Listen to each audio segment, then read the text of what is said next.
What's up, everybody? Welcome to Podcast Now. I'm Alex. I'm once again joined by Tyler. We are back for another video on our Spider-Man Far From Home community series, a community series that airs every single Thursday on our channel leading up to Spider-Man Far From Home releasing in theaters on July 2nd. Now, this is a community series where we talk about discussions, we talk about theories, rumors, all that kind of stuff about Spider-Man Far From Home and about the Marvel Cinematic Universe. And for this video, we have a leak that we're going to be reading out to you. We're going to be giving our impressions of this leak of the entire main plot of Spider-Man Far From Home. Now, it doesn't cover literally every single thing that happens in the movie, but these are the very, very big details, the beginning, the middle, the ending of this movie. So a couple things to note right off the bat. These are not, scientifically proven things, so, take it with a grain of salt. We're going to be going over all of it. Tyler's going to read it out to you, and then we're going to go back and forth and discuss if we believe it or if there's certain parts we don't. But also, this is major, spoiler territory. If you guys don't want to know the ending, if these leaks turn out to be true, and you guys don't want to know how Spider-Man Far From Home goes, then please turn away now. But with all that being said, we're going to go through it and we're going to be talking about the different parts that Tyler's going to read out. So Tyler, what are these leaks? So the first one is Peter helps Beck, who is Mysterio. So just so you know, because in the leak, they refer to Mysterio as Beck. So just know that when I say Beck, I'm also talking about Mysterio. But anyway, so Peter helps Beck fight the elementals while also trying to still act like a normal teen and confessing to MJ he likes her, but she thinks he was trying to confess that he's Spider-Man, which she already knew. So here's what I'm going to say. So this leak came out a few months ago, and it came out before Endgame. And if you recall, there was no Spider-Man, like the newest Spider-Man Far From Home trailer didn't come out until, I believe it was the week after Endgame came out, and a couple clips have come out. And one of those clips, or no, actually in the trailer, MJ says to Peter, like, "You're Spider-Man." He's like, "What?" Like, he was going to try to confess that he likes her, and she does think that he was going to say it was Spider-Man. And then I'm like, wait, that was the first leak. So that was 100% spot on. Then, I think around 3 days ago from us filming this, a new Spider-Man Far From Home clip came out, and MJ's in the room, and Peter's like getting ready and having the suit on, and Ned comes in, and Ned's like all confused. He's like, I told her, and she's like, he didn't tell me, I figured it out.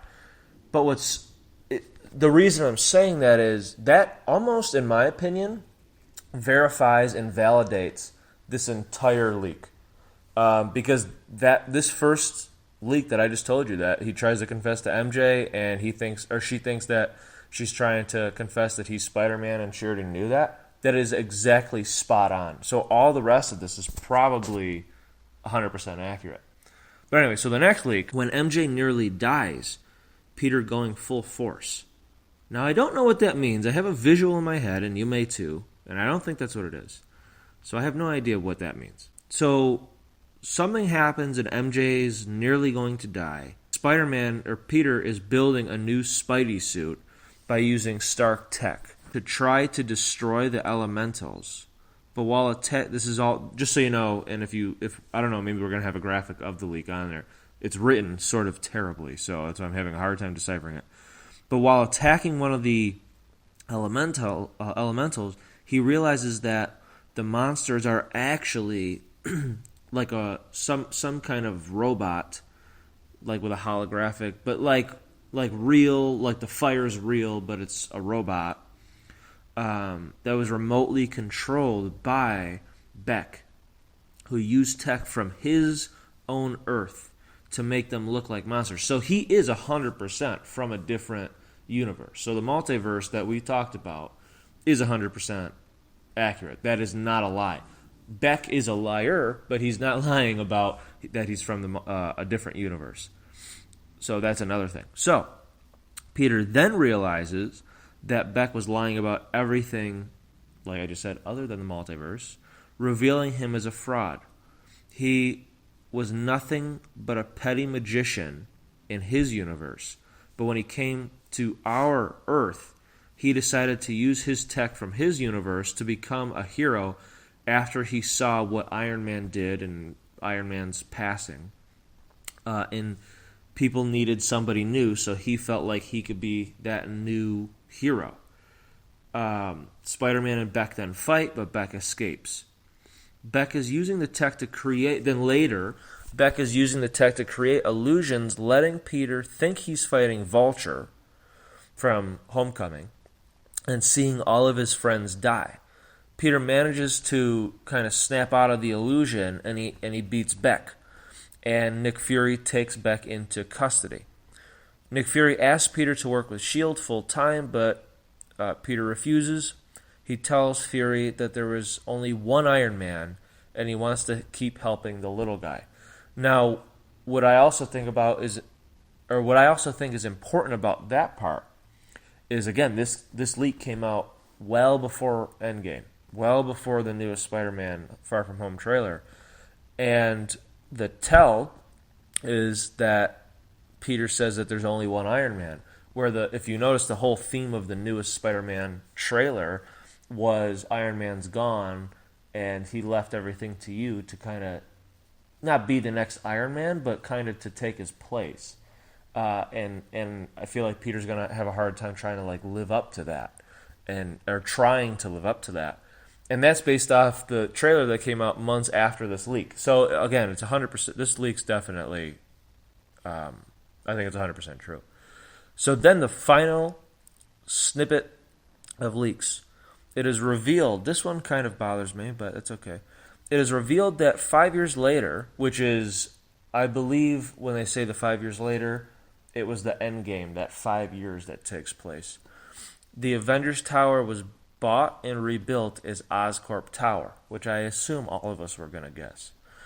Nick Fury takes Beck there to Oscorp Tower, and it is revealed that Fury is in fact the Chameleon. He takes Beck to a room with 4 other villains: Vulture, Scorpion, Shocker, and the Prowler. A voice is heard from the shadows, but we don't see a face. He tells them he wants them to help him take over now that the age of heroes is over. But first they need to get rid of someone to do it, a common enemy, Spider-Man. So that is the entire leak. Now I hope not, but I don't think that Nick Fury in this film is the Chameleon the entire time. I think there's going to be a part where it's like it switches, like he switches over, and either Nick Fury gets tied up or captured by Chameleon, and then Chameleon, not literally takes his face off, but is able to replicate his face. I think that's more like what happens. I don't think it's the Chameleon the whole time, because really think about it. When we see Nick Fury use that tranq dart on Ned in their room where they're staying in Europe, and he's kind of sitting there in the chair, but you didn't know he was there. That's almost very much like what Nick Fury did in Winter Soldier. It's kind of like he's a ghost. Like, how did he get in? We don't know. He's good. But my question is, would Chameleon be able to do that? Probably not. You know what I mean? Like, he can only look like you. He can't mimic all your talents and your experience. So I feel like that's one of those reasons why it wasn't exactly... And the thing is, too, Maria Hill, like, how would she not pick up on certain things? Just like, think about this terrible movie, Captain Marvel. When young Nick Fury is with his superior that's a Skrull, he kind of recognizes, like, you know what? Something's not right about you.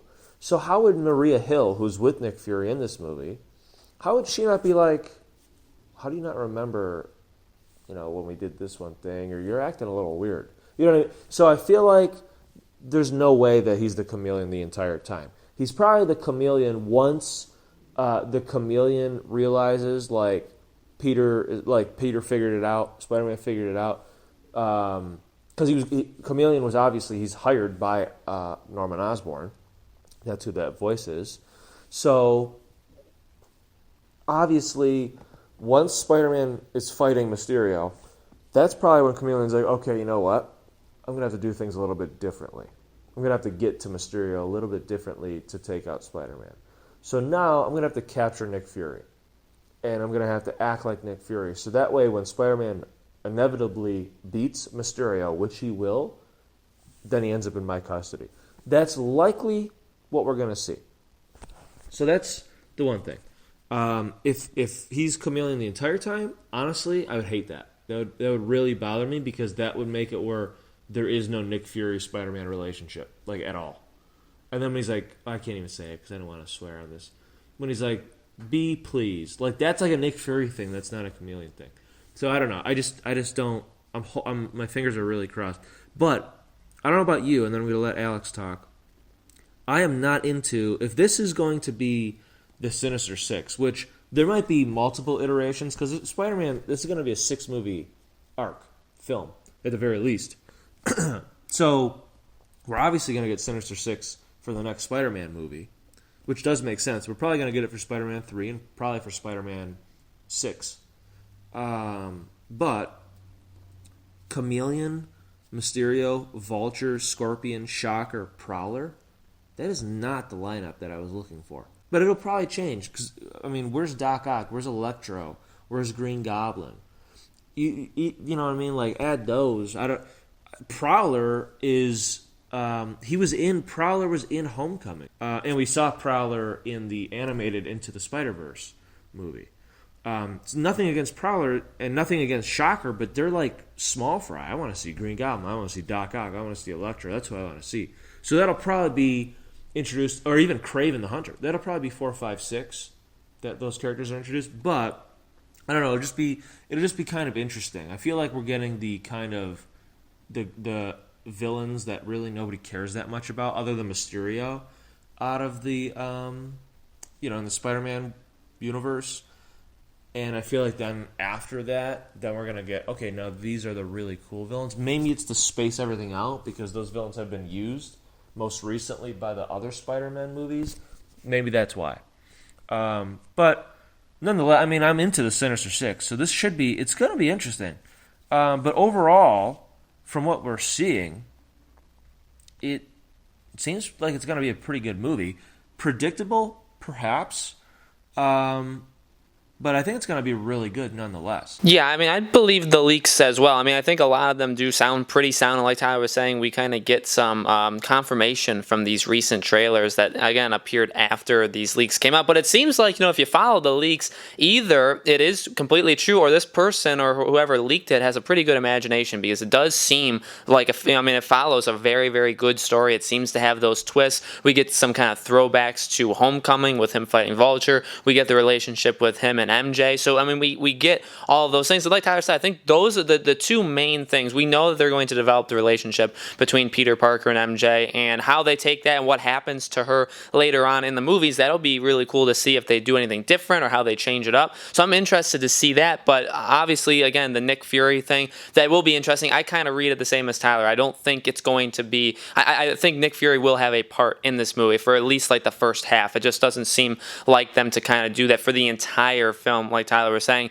And then in terms of the ending, yeah, Prowler makes sense if they want to include Miles Morales, which Tom Holland has talked about how he's completely fine with having Miles enter that world eventually and sharing it with him. He's even said that, and he said he would love to have that character introduced. So maybe that's where they're going. Maybe that's where the third or fourth movie is going to be heading, and maybe that's why you need to include Prowler. But I agree with Tyler. I mean, Doc Ock, Electro, like there's some really, really cool villains, especially, even people that have just recently played the game. I mean, that Sinister Six was awesome. So you have them, and then you have this movie's version, and I'm glad we're getting Vulture back.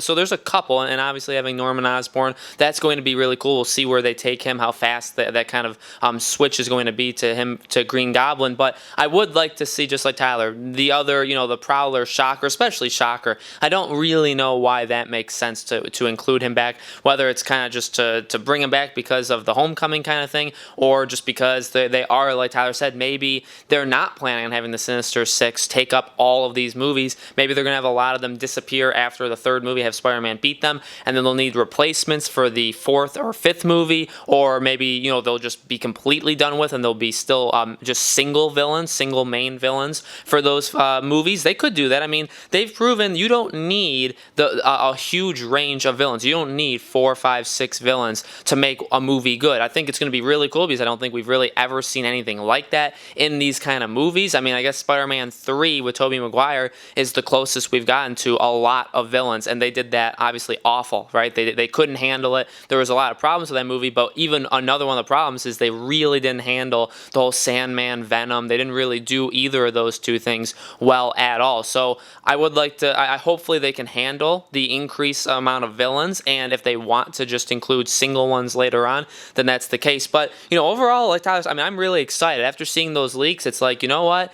Really, really cool. I think Spider-Man is just kind of a film to me that I'm a big, I don't really like to know spoilers and know the ending to films before they come out. But for Spider-Man, for this movie, going into the leaks, I was like, you know what? I'm okay knowing the ending. And then after reading it all, it's like, you know what? This is going to be, if this all happens, this is going to be, I think, a really, really good movie, a fantastic movie after Endgame. And we'll see where they continue, Peter Parker, Tom Holland's story. I think it's going to be really, really awesome. And guys, in the description box below, we have a link to Fandango now. It's an affiliate link through us. If you guys click on that link and you guys buy or rent anything on that website through that link, it would help us out on the channel leading up to Spider-Man Far From Home and really leading up through all of these months. Fandango now is doing a Marvel sale where they're giving away and where you can buy or rent Marvel movies, any of the past movies, which does include Spider-Man Homecoming, at a reduced rate. So if you guys want to check that out, you can link your Fandango account as well. Get points when you go to the movie theater and then use them and redeem them for, to rent or buy movies or TV shows for absolutely free. So you guys can try that